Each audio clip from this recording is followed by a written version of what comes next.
오늘부터 저는 관계 행복이라는 큰 타이틀을 가지고 몇 주 연속해서 시리즈로 설교를 하려고 합니다.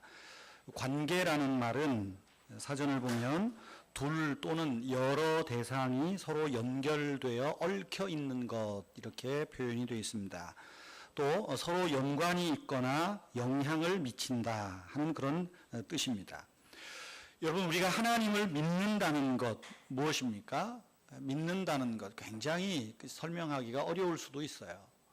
하나님을 믿는다는 것은 하나님과 관계를 맺는다 하는 말입니다. 죄로 인해서 단절된 하나님과 우리와의 이 관계, 그죠? 멀어져 있는 이 관계가 이제는 그리스도의 은혜 가운데 이 관계가 제대로 되는 겁니다. 가까워지는 겁니다. 관계의 끈이 연결되어지는 것입니다. 그래서 믿는다, 우리가 믿음 생활한다라고 하는 것은 하나님과 바른 관계, 더 가까워지고 친밀함을 이어가는 것이 믿음 생활입니다.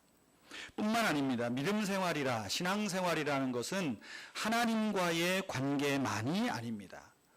나와 이웃과의 관계 역시 신앙 생활입니다. 여러분, 하나님과의 관계가 가까워지면 나와 연결되어 있는, 나와 사람들과의 관계 역시 더 가까워지고 더 친밀해져 가야 이것이 올바르게 믿음 생활을 하는 것입니다. 제가 가끔 설명을 드리지만 우리가 이 삼각형을 생각을 해보세요. 삼각형의 꼭지가 있습니다. 삼각형을 볼 때 제일 위에 이 꼭지가 하나님이에요. 그리고 양쪽에 이 꼭지는 저와 여러분들의 처해 있는 모습입니다. 우리가 하나님을 믿는다는 것은 이 계시는 하나님과 가까워지는 거예요. 그런데 생각을 해보세요. 내가 가까워지면, 우리가 서로 하나님을 믿는 믿음에 가까워지면 가까워질수록 양쪽의 꼭지가 어떻게 돼요? 멀어져요? 가까워져요? 가까워집니다. 그래서 내가 하나님을 믿고 하나님과의 바른 관계를 맺어간다는 것은 역시 우리의 형제자매들과 이웃들과 더불어 불신자들까지도 포함해서 우리가 더 가까워지는 것, 이것이 토탈 신앙생활이에요. 근데 우리는 일반적으로 믿음 좋다, 신앙생활한다 그러면 하나님과의 관계에만 늘 강조를 합니다. 기도 많이 해야 되고, 전도 많이 해야 되고, 뭐 해야 되고, 교회 생활 열심히 해야 되고, 근데 의외로 옆에 관계가 좋지를 못해요. 올바르게 믿음 생활하고 있는 것 아닙니다. 관계를 맺는다는 것 대단히 어렵습니다. 그러다 보니까 우리는 대충 원거리를 유지하려고 해요. 하나님과 가까워지는 건 좋은데, 에이, 저 인간하고는 좀 요만큼 떨어져 있어야지. 그거예요. 성경은 어떻게 말하는 줄 압니까? 누구든지 하나님을 사랑하노라 하고 그 형제를 미워하면 이는 거짓말하는 자니, 보는 바 그 형제를 미워하는 자는 보지 못하는 바 하나님을 사랑할 수 없느니라. 얼마나 충격적인 말씀인 줄 아세요? 하나님을 사랑한다는 것은 이웃과의 관계 속에서 보여지지 않으면 뻥이라는 겁니다. 거짓말이라는 거예요. 여러분, 인간관계가 어렵습니다. 제가 관계 행복 그랬어요. 행복이 어디에서 옵니까? 시편에 보면 그 죄의 가리움을 받는 자는 행복하나니. 그런데 하나님께서 우리의 죄 허물을 가리워 주셔서 행복한 이 행복이 관계 속에서, 세상 속에서 보여지지 않으면 뻥이라는 거예요. 여러분, 왜 우리가 관계가 어렵습니까? 왜 우리가 하나님 앞에 있으면 좀 행복한 것 같다가 이 사람하고만 부딪히면 괴롭습니까?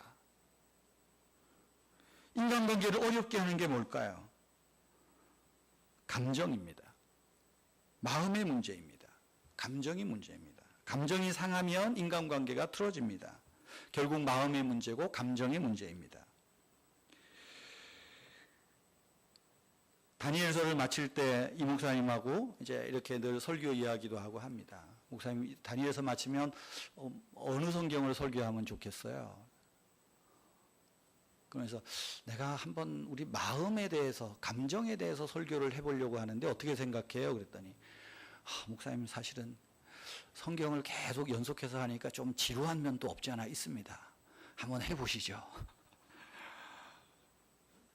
그래서 다니엘 8장 9장 할 때부터 마음과 감정에 대한 책들을 이렇게 읽으면서 내가 이 목사님한테 말을 잘못했구나. 너무 어렵다. 내가 심리학을 전공한 사람도 아닌데 어렵다. 또 하나는 하면서 이거 오해받기 딱 좋겠다. 성경을 연속해서 설교하면 별다른 게 없습니다. 이어가니까. 근데 이게 어떤 주제를 가지고 설교하다 보면 각자가 왜 오늘 이 설교를 하지? 왜 그러지? 오해하기가 쉬운 거예요. 그래서 이거 하지 말까 하다가 또 이 목사님하고 이야기한 것도 있으니까 그래 한번 해봅시다. 그랬어요. 감정의 문제, 마음의 문제입니다. 여기서 관계가 행복하냐 깨어지냐 결정이 됩니다. 여러분, 저는 관계 행복이라는 것은 결국 우리의 감정을 잘 다듬어가면서 잘 표출하고 더 나아가서 상대방의 감정을 잘 이해하는 것에서 시작한다고 생각을 합니다. 관계 행복이란 연속적인 설교 주제에서 여러분 이 감정적인 주제를 또 우리의 마음의 문제들을 좀 앞으로 다루게 될 것입니다. 저는 말씀드린 대로 심리학자가 아닙니다. 저는 성경을 공부하는 사람입니다. 성경을 통해서 하나님이 우리의 감정을, 우리의 마음을 어떻게 처리하도록 하시는가 한번 우리가 귀 기울여 볼 필요가 있습니다. 여러분 물어봅시다. 이성이 먼저입니까? 감정이 먼저입니까? 그래요? 정말이에요? 확실합니까? 그런데 우리는 그런 소리 많이 듣죠. 동물은 감정에 따라 움직이고 사람은 이성에 따라 움직인다. 그렇게 말 안 들었나요? 그러면 이성이 먼저예요? 감정이 먼저예요? 근데 다 동의 안 하시네? 똑똑하신 분들이요. 사람은 이성의 존재일까 감정의 존재일까? 철학이 발달하면서 감정보다는 이성이 중시되어 왔습니다. 생각이 중시되어 왔습니다. 하지만 여러분, 이성이 감정보다 먼저 일어나는 경우는 없습니다. 감정이 먼저입니다. 요즘 웬만한 사람은 다 카메라 한 대씩 들고 다닙니다. 그렇죠? 카메라 한 대씩 들고 다니면서 어디 가다가 예쁘고 좋은 거, 멋있는 경치 보면 어떻게 하죠? 전부 다 찰칵대고 있습니다. 감정이에요. 이성으로 생각해서 저거 예쁘네, 사진 하나 찍어두면 나중에 이런 생각 안 합니다. 와 예쁘다 찍는 거예요. 그죠? 그리고 여기보다 저기가 더 낫겠네, 요렇게 찍어보면 더 낫겠네, 내가 요렇게 폼을 잡으면 더 나을까? 이건 뭐죠? 이성이에요. 와 예쁘다, 찰칵, 감정이 앞서는 거예요. 그 다음에 이제 이성이 요리가 되는 것입니다.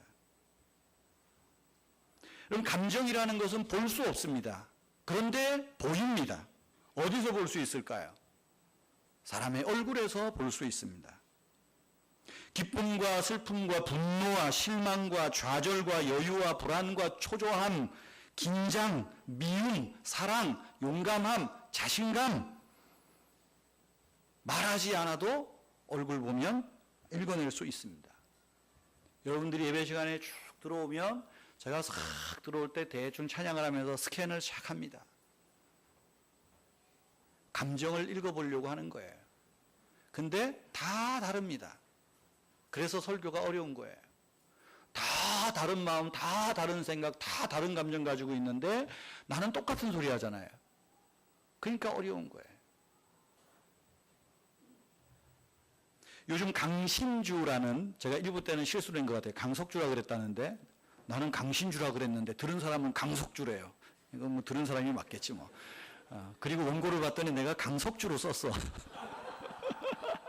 그래서 강신주라는 이 젊은 철학자가 아주 인기가 있습니다. 아주 제일 비싸고 잘 나가는 강사인데 서점에 가시면 이분 책이 많아요. 특별히 감정수업이라는 책이 있습니다. 제가 지금 계속 공부하고 읽고 있는데 우리 기독교적인 감정, 마음을 다루는 문제와는 다소간의 차이가 있습니다. 그런데 참 많이 긍정이 되고 또 공감이 되는 부분들이 많습니다. 감정 수업. 강신주가 서론에서 이런 말을 합니다. 감정에 적대적이었던 칸트의 이성과는 다른 종류의 이성이 필요하다. 조금 더 유식한 척 하는 거예요. 강신주의 말을 인용해서. 감정의 쓰나미를 무모하게 막아서는 이성이 아니라 감정을 긍정하고 지혜롭게 발휘하는 스피노자의 이성이 필요하다. 그래서 이제까지 철학이나 모든 신학은 칸트의 영향이 굉장히 크거든요. 이 사람은 이제 스피노자의 윤리학, 스피노자의 이성을 이제 본격적으로 이야기하는 거예요. 신앙적인 관점과는 조금 차이가 있어요. 그런데 감정을 긍정하고 발휘하도록 끌어내고자 하는 스피노자의 이성, 그래, 오늘 어쩌면 이 시대에 필요할지도 모르겠다, 그렇게 생각을 합니다. 여러분, 우리가 어릴수록 감정에 솔직하지요. 어린 사람들이 감정 조절이 잘 안 됩니다. 그러니까 부모들이나 학교에서는 어떻게 하죠? 감정을 조절하려고 안 하고 감정을 억제시키는 교육을 합니다. 감정대로 살면 안 돼. 너 하고 싶은 대로 다 하면 안 돼.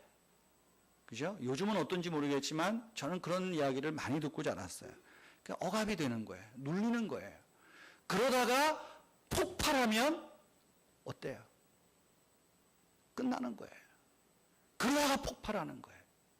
그러니까 이성의 감정을 억누르는 교육에 우리가 익숙해 온 겁니다. 너 욕하면 나빠. 너 그런 욕 어디서 배웠어? 이놈의 시키. 그리고 자기는 욕해요. 욕하면 진짜 나쁜가요? 근데 우리는 욕하면 나빠. 너 그 욕 어디서 배웠어? 욕은 감정이에요. 욕하면 나빠. 너 그대로 살면 안 돼. 그러니까 그러다가 끓어오르는 용암처럼 어느 순간 폭발하고 만다는 것입니다. 그러다 보니까 우리는 내 감정을 무시하는 데 익숙해요. 다른 사람의 감정도 무시합니다. 감정을 표현하는데도 서툽니다. 뿐만 아니라 상대방의 감정에 반응할 줄도 모릅니다. 그러다 보니까 가정에서도 직장에서도 부부관계에서도 혈육의 형제관계에서도 어느 순간 폭발하면 관계가 깨지는 거예요. 교회 안이라고 예외는 아닙니다. 교회 안에서도 이 감정에 대한 정말 긍정적인 표현, 감정에 대한 잘 이해가 안 되면 이 교회 안에서조차 행복이 없는 겁니다. 여러분, 관계의 행복을 위해서 우리는 이 마음과 감정을 잘 이해하고 이 마음을 잘, 감정을 잘 긍정적으로 표출하는 훈련이 필요합니다. 오늘 관계 행복을 위한 감정의 첫 번째 주제로 오해에 대해서 말씀을 드리려고 합니다. 오해. 강신주는 그 책 감정 수업 해놓고 조그만 제목으로 그렇게 해놨어요. 스피노자를 통해서 배우는 사람의 얼굴 48가지. 그렇게 해놨어요. 그러니까 감정이 얼굴에 나온다는 거예요. 근데 제가 48가지 주제를 잘 보니까 더 되는 것 같아요. 제가 볼 때는. 제가 생각할 주제를 정한다 그러면 더 돼요. 왜냐하면 오해는 강신주가 다루지 않았기 때문에. 그러니까 오해도 감정입니다. 오해는 인간관계를 마비시키는 힘이 있습니다. 부부관계에서도 오해의 씨앗이 감정에 들어오면 이 오해라는 감정이 발동을 하면 부부관계가 심각한 위험에 빠지기 시작을 합니다. 결혼을 했는데 남편이 늦게 왔어요? 왜 늦게 왔지? 혹시? 그러다가 끝나는 집도 많습니다.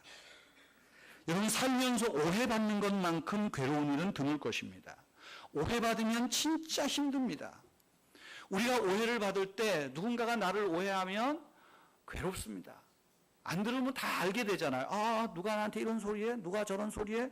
요새 이런 일들이 있어? 저런 일들이 있어? 그러면 부글부글 끓어오릅니다. 괴로운 거예요.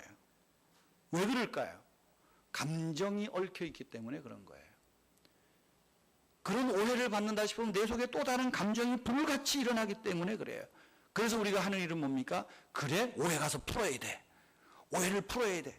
그래서 만납니다. 열심히 오해를 풀어주라고. 당신 나한테 잘 모르는 거예요. 이건 이렇고 저건 저렇고 이건 이렇고 저건 막 논리를 가지고 이성을 가지고 아무리 오해를 풀어주려고 하면 할수록 어떻게 돼요?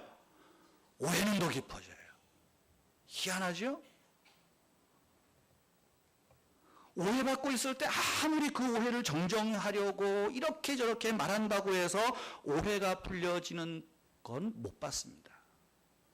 저는 교회 안에서 목회하면서 저 자신이 그런 경험도 참 많습니다. 많습니다. 만나서 이야기해봐도 아직까지 나에 대한 오해를 하고 있는 분도 있습니다. 20년이 지나도. 아니라고. 목사님 그거 아니요 그때. 다른 사람이 다 그때 내가 맞대도 이 사람은 아닌 거예요. 어떻게 풀겠어요? 천당 가서 풀든지 뭐 그대로 가든지 하는 거지. 그래서 몇 년, 몇 달 아픔을 딛고 그거에 대해서 소중한 우리의 이 에너지를 소비하고 사는 거예요. 저는 A형이잖아요. 못된 성격이거든. 막 누가 막 그러면요. 막 먹으면 배가 고픈 게 아니라 배가 고파. 막 속이 울렁거리고. 근데 분명히 조금 전에 먹었는데 더 먹어야 돼. 내가 왜 교회를 개척했겠어요? 그래서 개척한 거예요. 아무리 먹어도 배가 안 불러. 근데 먹으면 더부룩하고 죽겠어요. 만나서 얘기해도 아니래. 그때 목사님이 이렇게 했대. 다른 사람은 다 그렇게 안 했다는데 그렇게 했대.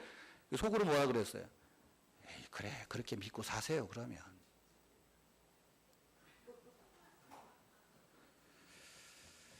여러분 오해는 독침과 같다 그랬어요. 서서히 퍼져서요 사람 말려 죽여요. 오해받으면요 사람 말라 죽습니다. 오해는 게임이 아니에요. 오해 때문에 사는 게 엉망진창됩니다. 감정이 흔들리고 혼란해지고 고통이 찾아옵니다. 왜 그러면 오해할까요?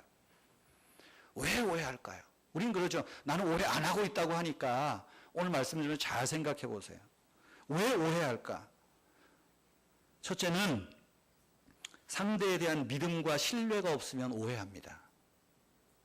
그래서 오해는 내가 오해하는 거 아니야 진짜야. 그러면 그 상대방에 대한 믿음이 있나 신뢰가 있나 그거를 먼저 점검해 보셔야 돼요. 서로 믿어주고 신뢰하는 관계에서는 아무리 못된 짓을 해도 이해하려고 대듭니다. 그죠? 좋은 감정이 발동하는 거예요.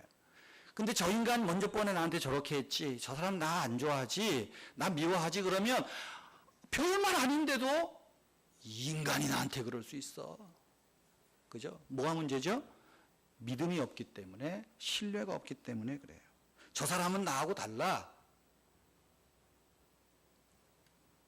저 목사님은 우리한테 관심이 별 없는 것 같아. 목사님은 보니까 우리 교회에서 지순구 집사님을 제일 좋아하는 것 같아. 일부 예배 때 나왔었어요.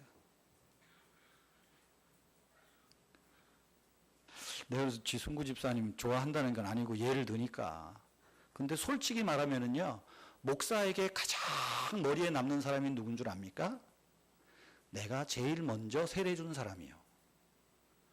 지순구 집사가 내가 제일 먼저 세례준 사람이요. 그러니까 여러분, 내가 지순구 집사 좋아하고 사랑한다 그래도 샘내지 마세요.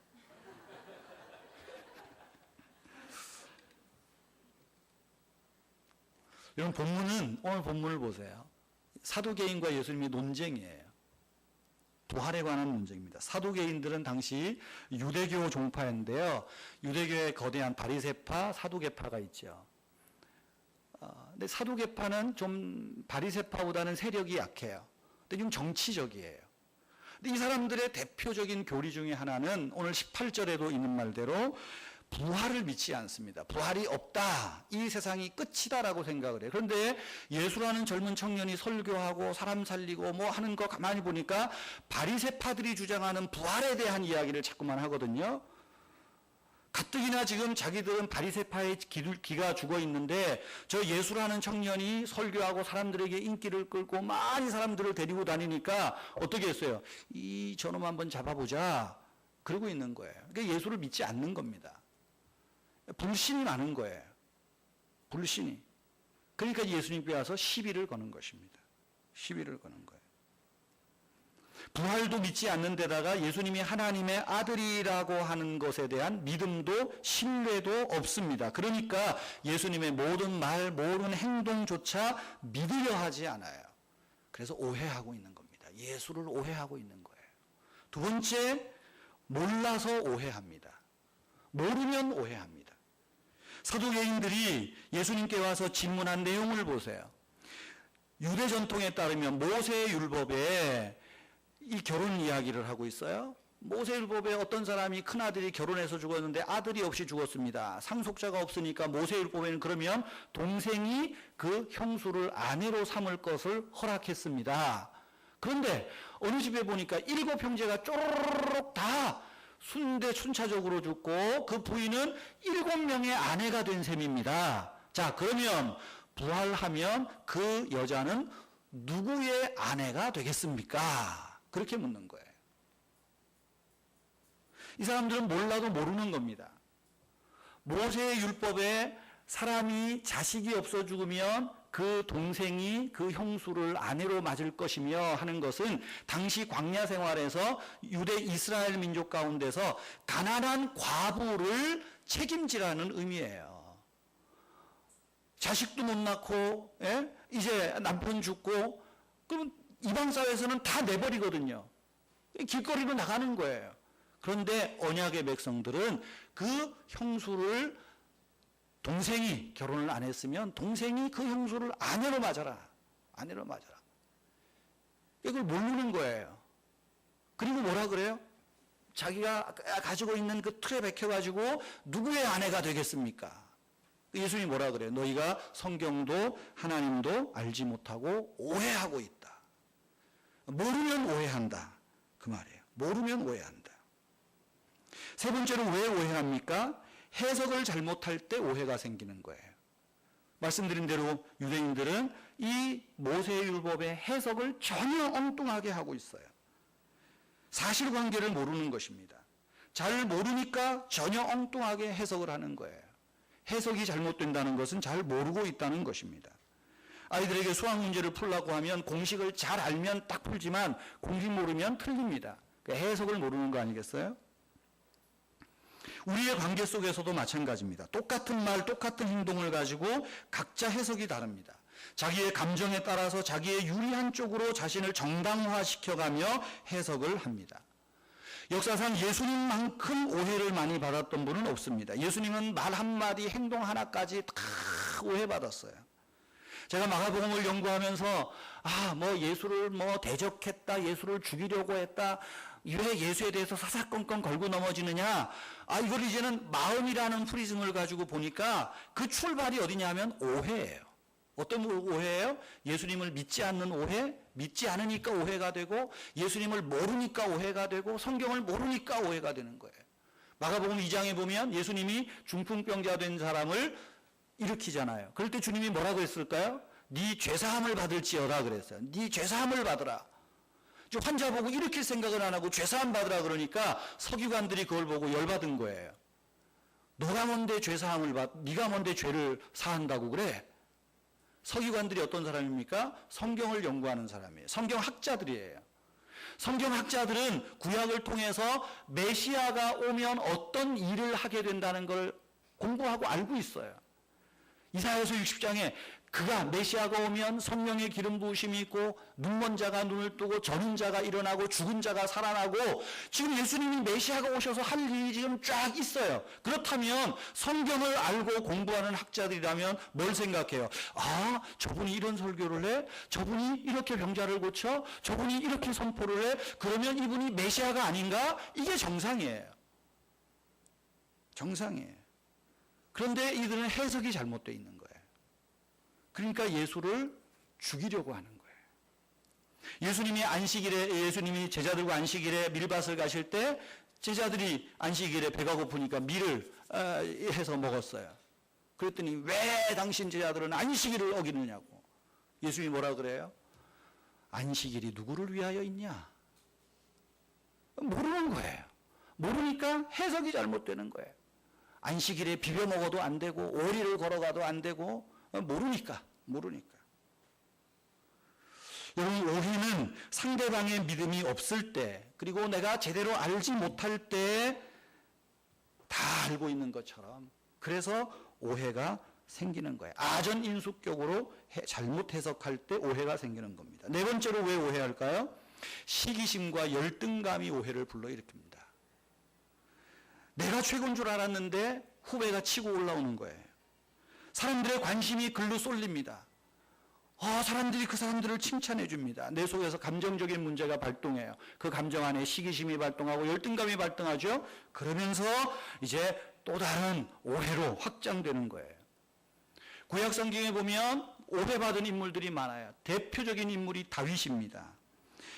다윗이 아버지의 심부름으로 형들이 전쟁터에 나가 있을 때 면회 가잖아요. 그죠? 면회 가다가 보니까 어떤 거인이 나와가지고 하나님을 욕하고 이스라엘을 막 욕하니까 어때요? 내가 저놈을 쉽게 손을 좀 봐야 되겠다.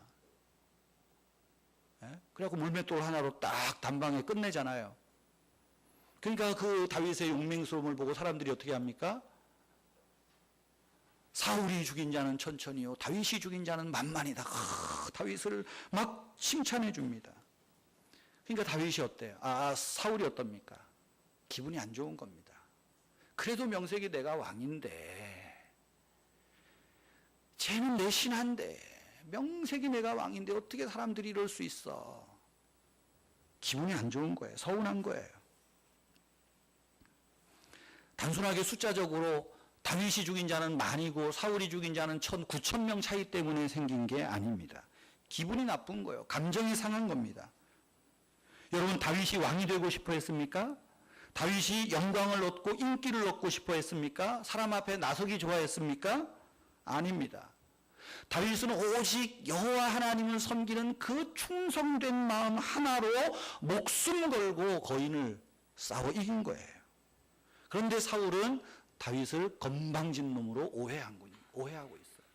사무엘상 18장 8절에 보면 사울이 그 말이 불쾌하여 심히 노하여 이르되 다윗에게는 만만을 돌리고 내게는 천천만 돌리니 그가 얻을 것이 나라 말고 무엇이냐. 지금 사울이 어떻게 하고 있어요? 어떻게 저 녀석이 내 자리를 노리고 있을 수 있어? 결론을 보세요. 들은 말은 같아요. 사울이 죽인 자는 천천이고 만만이고 이 얘기 똑같아요. 그런데 지금 사람들은 그냥 다윗의 용맹스러움을 칭찬해 줬을 뿐이에요. 아이고 잘한다 그랬을 뿐이에요. 그런데 사울은 뭐라 그래요? 저가 다음에 노릴 자리는 내 자리구나. 내 자리구나. 이 뭐예요? 해석이 잘못됐죠? 불신이 생겼죠? 그러니까 오해하는 거예요. 다윗이 지금 자기 자리 노리고 있다고 오해하고 있는 거예요. 해석이 과장됐어요. 잘못됐어요. 그리고는 이제 다윗을 죽이기 위해 핍박을 하고 있습니다. 여러분, 오해를 시작하면 결국 상대방을 핍박하고 마음으로 죽이고 있다는 것을 아셔야 돼요. 오해는 독을 품은 침과 같아요. 여러분, 우리들 대부분은 누군가를 오해할 때 과장해요. 그래서 점점 부풀어져요. 상상의 날개를 달고 있어요. 걷잡을 수 없이 확장시킵니다. 사울을 보세요. 다윗에게 만만을 돌리니 그가 얻을 것이 나라밖에 무엇이냐. 순수한 의도까지 왜곡합니다. 그리고 사무엘상 18장 9절 10절에 보면 내가 저를 반드시 죽이리라. 살기를 품고 있는 거예요. 오해가 그렇게 무서운 겁니다. 시편 140편, 141편, 142편, 3편을 읽으면 다윗이 도망 중에 지은 시예요. 한마디로 말하면 오해받고 있을 때 쓴 시입니다. 다윗이 사울의 오해로 생명의 위협을 느끼고 광야로 도망 다니고 있어요. 140편 2절에 보면 저희가 중심의 해하기를 꾀하고 싸우기 위하여 매일 모인다. 조그맣게 시작된 게 이제는 막 거대하게 지금 부풀어 오르는 거예요. 오해가 오해로 끝나나요? 이제는 내 서운한 감정, 기분 나쁜 감정을 사람들에게 막 퍼칩니다. 없던 말까지 지어냅니다. 그래서 험담이 되는 거예요. 시편 140편 3절에 보면 뱀같이 그 혀를 날카롭게 하니 그 입술 아래는 독사의 독이 있나이다. 오해로 시작된 게 이렇게 무서운 거예요. 우리는 사람들의 어떤 마음에 자꾸만 내가 오해를 받는다고 오해를 자꾸만 심어 넣어줘요. 아, 그럴 줄 몰랐네. 그 사람이 그래서 그런 말하고 그렇게 행동했구나. 그렇게 안 한 것 같은데, 에이, 아니라니까. 그렇게 했다니까. 막 그러다 보면 진짜 그런 것 같아요. 그래서, 아유, 그 인간 몹쓸 놈이네.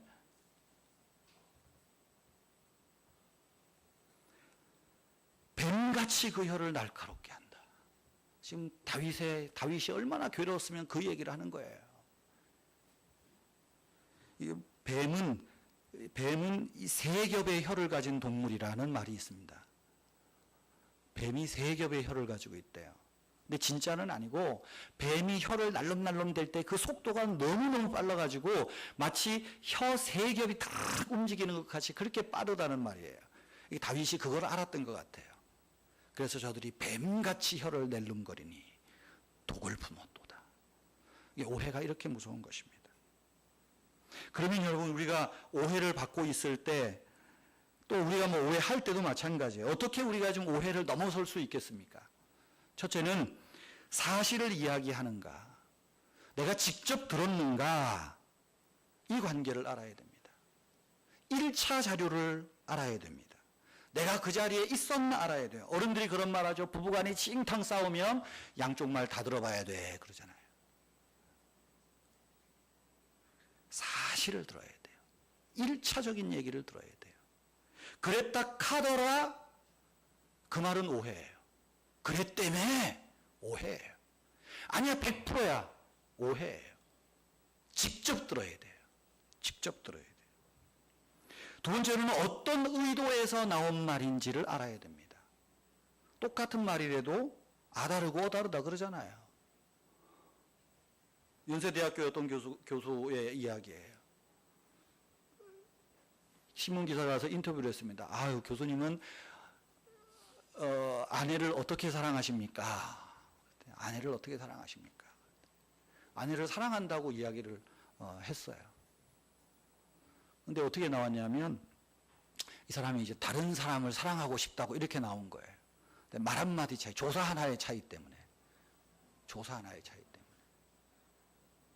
그래서 어떤 의도에서 그 의도를 알기 위해서는 본인이 알잖아요. 우리는 감정이 앞서기 때문에 어떤 의도에서 나왔는지 객관적으로 해석하기가 어렵습니다. 판단하기 어렵습니다. 다 자기 기준에서 생각합니다. 그럼에도 불구하고 우리는 객관적으로 파악하려고 좀 노력을 해야 돼요. 세 번째로는 확대 해석하지 말아야 됩니다. 과장하지 말아야 됩니다. 본문의 20절에서 23절은 확대 해석이에요. 사울이 또 다윗에 대한 오해도 확대 해석입니다. 네 번째로 오해를 넘어서려면 어떻게 해야 되겠습니까? 억지로 오해를 풀려고 하지 마십시오. 우리가 조심해야 되는 말이 있습니다. 지금 잔뜩이나 오해를 당하고 있고 오해를 하고 있고 뭐 좌우지간 그래요. 옆에서 우리가 그러죠. 아이, 이해하고 넘어가. 이해가 됩니까? 여러분, 오해받을 때 이해가 됩니까? 아까 말했잖아요. 안 된다고요. 에이, 참어. 그런 말 하면 안 돼요. 지금 난 죽겠는데 뭘 참어. 예? 여러분, 요나단이 아버지한테 가서 얘기를 해요. 아버지, 다윗이 그런 사람 아닙니다. 충성스러운 신하입니다. 아버지, 다윗 그렇게 하시면 안 됩니다. 사울이 어떻게 하죠? 내가 너도 죽이리라. 무서운 거예요. 그래도 아들이니까 가서 에이, 아버지 그러지. 예? 내가 가서 그랬으면 당장 끝났을 것 같아요.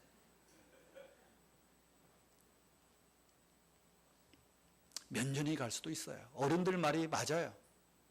시간이 가야 된다. 근데 시간이 가도 해결이 안 되는 게 있어요. 마가복음 2장에 예수님이 오해를 받았어요. 하는 모든 일과 행동마다 오해를 받아요. 예수님이 오해를 풀어주기 위해서 애쓰지 않습니다. 논리적으로 설명하지 않습니다. 그냥 예수님은 본인이 할 일을 계속 하십니다. 오해받으면서 계속 하십니다. 예수님이 언제까지 오해받아요? 십자가에서 죽으실 때까지 오해받아요.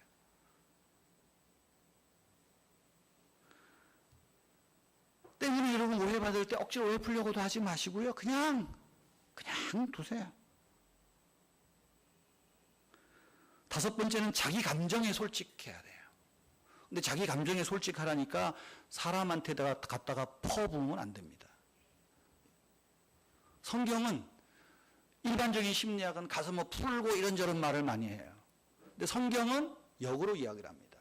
사람에게 풀면 꼬이는 거예요. 그러면 어떻게 풀까요? 여러분 집에 가셔서 시편 140편, 141편, 142편, 3편을 잘 읽어보세요. 다윗은 자기가 억울한 감정을 토해요. 누구한테 토할까요? 사울에게 가서 토하는 게 아니라 하나님께 토해요. 너무나 괴로우니까 하나님 앞에 저놈의 시기 사울 그리고 욕도 해요. 이 욕은 이제 제 해석이고 성경 보시면 시편 140편 11절 악단하는 자는 세상에서 굳게 서지 못하고 포악하는 자는 재앙이 따라서 패망하게 되리라. 이 저주하는 거잖아요. 근데 이 저주를 사람 앞에 하면 진짜 크게 싸우니까 어떻게 해요? 하나님 앞에 지금 내가 이 꼴 당하고 있는데 도대체 하나님 이럴 수 있습니까? 그러면서 막 퍼붓는 거예요. 다윗이 그냥 퍼붓고서 울고불고 난리셨겠죠. 시편 142편 2절 내가 내 원통함을 하나님 앞에 토로하며 내 우환을 그의 앞에 진술하는도다. 근데 우리는 감정 통제가 안 되니까 감정을 표출하는 걸 모르니까 사람한테 막 퍼부어요.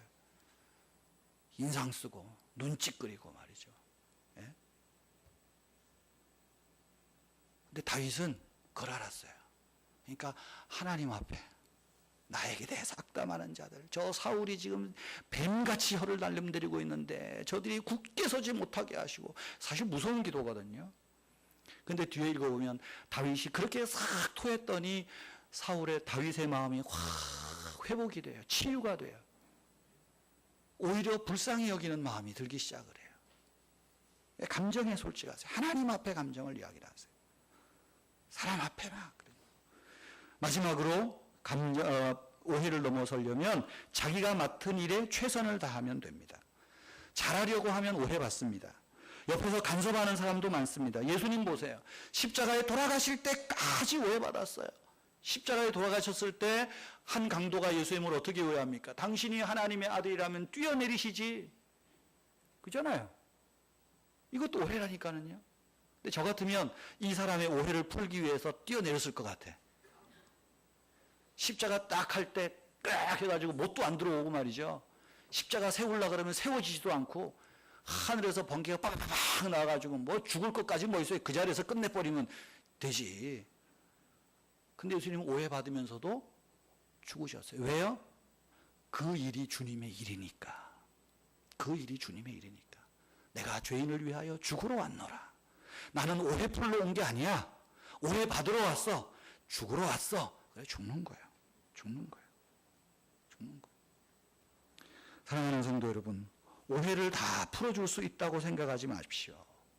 풀 수도 없고 풀리지도 않습니다.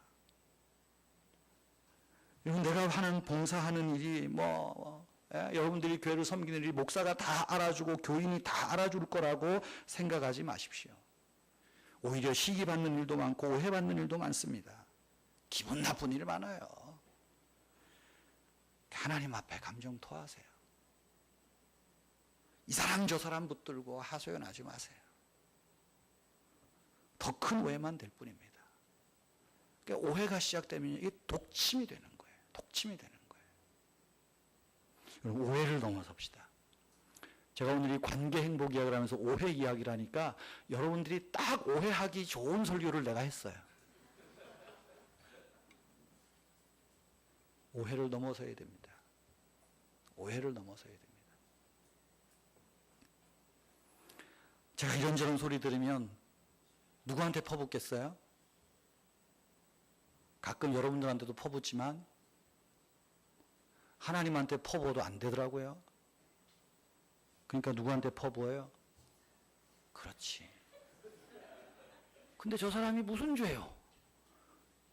아니 뭐 돈을 잘 벌어다 줘. 뭐 얼마나 괴로울까. 내가 다시는 교회 얘기 안 해야지 싶다가도 막 열받으면 팍 얘기를 해요.